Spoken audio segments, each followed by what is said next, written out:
जी राधे राधे दोस्तों, जय श्री राम। स्वागत है आप सभी का मेरे ब्लॉग में। आशा करता हूँ आप लोग सब स्वस्थ होंगे, मस्त होंगे। राधा रानी की कृपा आप सभी पर सदा बनी रहे।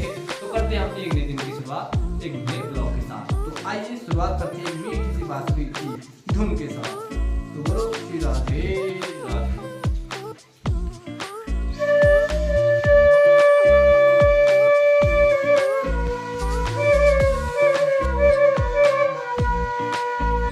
तो यह है हमारा प्यारा सा गांव सिद्धपुर, जो कि हॉलबाग अल्मोड़ा उत्तराखंड में है। यह है आज सुबह सुबह का मौसम दोस्तों, क्योंकि रात से ही बारिश हो रही है। पता नहीं कब से हो रही है। मैं तो सुबह उठा तो सुबह बारिश ही लगी हुई थी, ये देखिए। और अभी भी मौसम बारिश का ही बना हुआ है। और कल से लाइट नहीं है दोस्तों हमारे वहाँ। फ़ोन चार्ज करने के लिए भी कल हम कांकड़ी घाट गए थे, क्योंकि आसपास वाले गाँव में भी लाइट नहीं है, सैंज भी नहीं थी और बेड़ गाँव भी नहीं थी। तो जितना हो सके हम आपको पूरा दिखाने की कोशिश करेंगे। तो आज का ब्लॉग रहने वाला है हमारा खुद के बारे में, अपने गांव के बारे में और अपने परिवार के बारे में। तो बने रहिए हमारे साथ। चलो चलते हैं। तो मेरा नाम युवराज सिंह बिष्ट है दोस्तों। मैं उत्तराखंड का अल्मोड़ा डिस्ट्रिक्ट के हॉलबाग ब्लॉक के सिद्धपुर ग्राम का निवासी हूँ। तो मेरा मेरी जन्म तिथि है, जो मेरा जन्म हुआ है यही सिद्धपुर गाँव में हुआ था, और 15/3/2002 को मेरा जन्म हुआ था। तो और जो मेरी प्राथमिक शिक्षा थी वो यही सिद्धपुर प्राथमिक विद्यालय में हुआ था, और जो मेरी माध्यमिक और उच्च शिक्षा थी वो जीआईसी रेंगल अल्मोड़ा में हुई थी। तो हमारा काफ़ी बड़ा परिवार है दोस्तों। शुरुआत करते हैं अपने परदादा से। परदादा यानी कि जो मेरे दादाजी के पिताजी से, उनसे शुरुआत करते हैं। तो उनका नाम श्री पान सिंह बिष्ट था, और उनकी धर्म पत्नी का नाम श्रीमती हरुली देवी था। तो हरुली देवी और श्री पान सिंह बिष्ट जी के 5 पुत्र और 3 पुत्रियाँ थी। जो मेरे परदादा और दादी थी तो वो इसी मकान में रहती थी दोस्तों। आज देखिए इस मकान में, इसमें हमारे दादाजी रहे, उसके दादाजी के बाद पिताजी रहे, पिताजी के बाद आज भी ये मकान अभी भी सही सलामत है, और इसमें हम भी अभी निवास करते हैं। तो उसके बाद आपको दिखाते हैं श्री पान सिंह बिष्ट जी के जो सबसे बड़े पुत्र थे श्री कमल सिंह बिष्ट जी, उनका आपको मकान दिखाते हुए। तो ये आगे हम स्वर्गीय श्री कमल सिंह बिष्ट जी के जो मकान में, तो ये है उनकी धरोहर। तो उनके 2 पुत्र श्री चंदन सिंह बिष्ट जी और एक मोहन सिंह बिष्ट जी हैं। तो उनका ये जो मकान था ये इन्हें हाल में अभी नया किया है, पहले ऐसा ही मकान था, तो यहीं निवास करते थे। तो मिलाते हैं आपको उनके छोटे बेटे मोहन सिंह बिष्ट जी से। आइए। तो ये है उनके छोटे बेटे श्री मोहन सिंह बिष्ट जी, हमारे चाचा लगते हैं। और ये उनके बड़े भाई का मकान है जो चंदन सिंह बिष्ट जी हैं। तो वो रहते हैं कानपुरी, और मकान यहाँ इतना सुंदर मकान लगाया हुआ है। तो स्वर्गीय श्री पान सिंह जो हमारे परदादा थे, तो उनके दूसरे बेटे का नाम है श्री लक्ष्मण सिंह जी, और उनकी पत्नी का नाम है पार्वती देवी। तो अभी हम उनके धरोहर में हैं। तो ये उनका धरोहर जो उनका मकान है, तो उनका भी अब स्वर्गवास हो चुका है। और इनके भी 1 पुत्र और 1 पुत्री थी। तो इनके पुत्र का नाम है देवेंद्र सिंह बिष्ट, जो कि हमारे चाचा जी लगते हैं। श्री पान सिंह जी के आपको तीसरे बेटे के बारे में बताते हैं, जो कि मेरे दादाजी थे राम सिंह बिष्ट जी, और उनकी धर्मपत्नी का नाम लक्ष्मी देवी। तो उनके भी 3 पुत्र और 3 पुत्रियाँ थी, और जो सबसे बड़े उनके पुत्र थे वो मेरे पिताजी से स्वर्गीय श्री इंद्र सिंह बिष्ट जी। तो आइए दिखाते हैं उनकी धरोहर को आपको। तो यह है उनका धरोहर।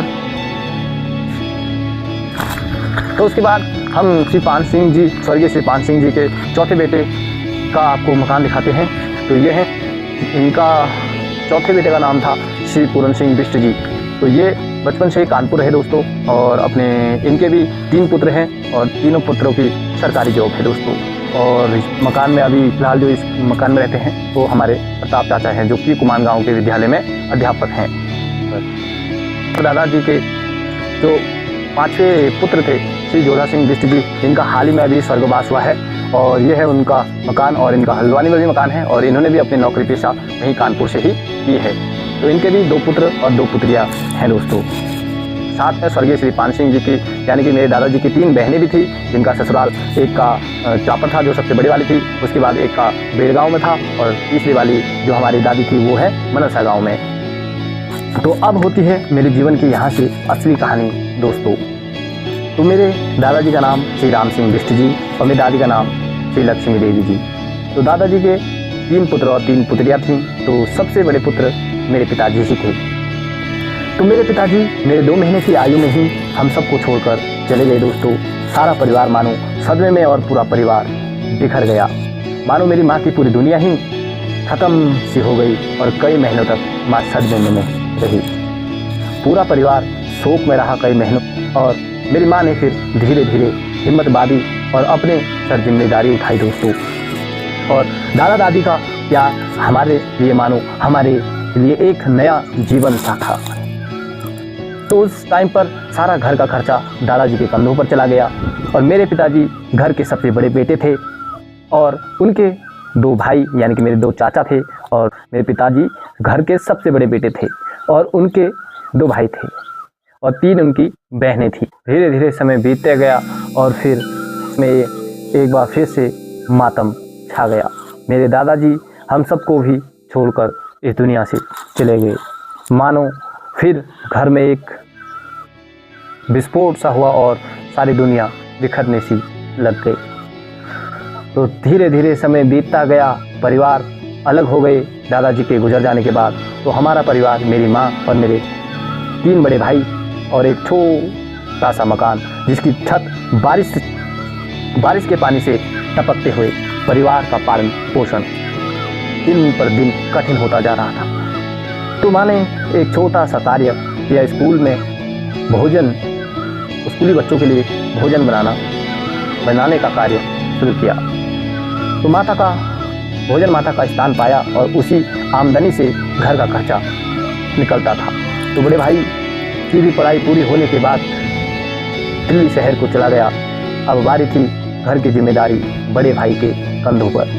थोड़े थोड़े समय के साथ हालात ठीक होने लगे और उसके बाद दोनों भाइयों की पढ़ाई भी पूरी हो गई और बड़े भाई ने होटल मैनेजमेंट का कोर्स कराया ऋषिकेश से। तो इधर बड़े भाई ने रात दिन मेहनत कर अपने दोनों भाइयों को HM करवाया और उस समय HM की फ़ीस भी काफ़ी महंगी थी। तो वो दोनों की फ़ीस जमा करवाई, अपने भाइयों को HM होटल मैनेजमेंट का कोर्स संपूर्ण कराया। तो दोनों भाइयों का कार्य होने के बाद नौकरी पेशा करने लगे और माँ अभी भी उस स्कूलों में भोजन बनाने का कार्य करती थी। साल 2014 में हमने अपना पहला पक्का मकान बनाया जिसमें 2 कमरे लगवाए और साथ में थी अब बारी बड़े भाई की शादी की। 15 सालों में पहली बार घर में खुशियों का माहौल था, सभी लोग खुश थे और यह हमारे घर का पहला शुभ कार्य था। तो नवंबर 2017 को भाई का विवाह संपन्न हुआ और 1 साल के बाद घर में डबल खुशी हो गई। डबल खुशी का माहौल था दोस्तों और बड़े भाई की पुत्र प्राप्ति और मझले भाई की शादी तय हो गई थी। तो साल 2018 में मझले भाई का भी विवाह संपन्न हुआ और साथ में अब मेरी भी 12 तक की पढ़ाई संपूर्ण समाप्त होने वाली थी। तब अचानक माँ की तबीयत बिगड़ गई और पूरे 2 साल इलाज करने के बाद भी हम अपने माँ को नहीं बचा पाए। 1 अगस्त 2020 को माताजी का स्वर्गवास हो गया था।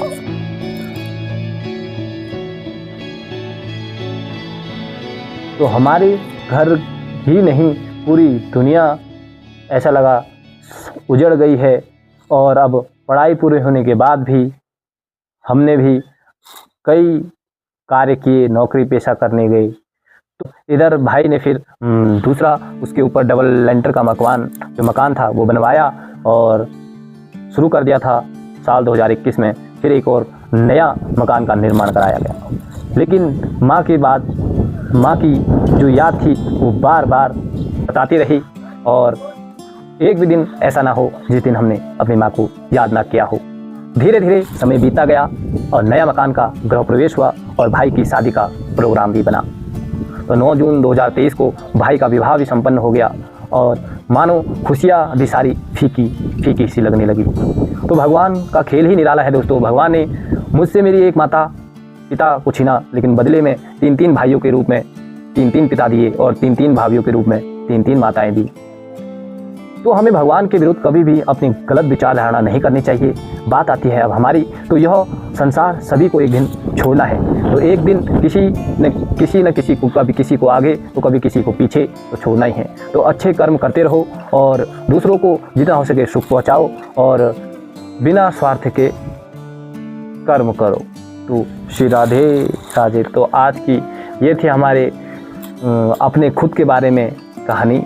तो मिलते हैं एक नेक्स्ट ब्लॉग में, फिलहाल के लिए राधे राधे।